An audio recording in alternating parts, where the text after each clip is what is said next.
একটা রুটির জন্য বা গাজার একটা ছেলে ক্ষুধার্ত এতিম ছেলে 12 কিলোমিটার পায়ে হাইটা 12 কিলোমিটার পায়ে হাইটা গেছে।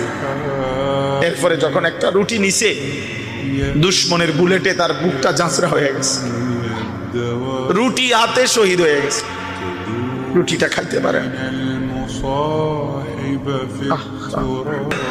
আমার বিবেক বলছে সেদিন ওই বাচ্চাটা রুটিটা নিয়ে যেন বলছে, আল্লাহ রে আল্লাহ, আমি ছোট মানুষ, আমি শুধু রুটিটা কেমনে খামো, চোলও নাই, তরকারিও নাই, কিচ্ছুই তো নাই, আমি এই শুকনা রুটিটা খামু কেমনে? আল্লাহ তাআলা যেন বলছে, আচ্ছা ঠিক আছে, আমার কাছে চলে আয়,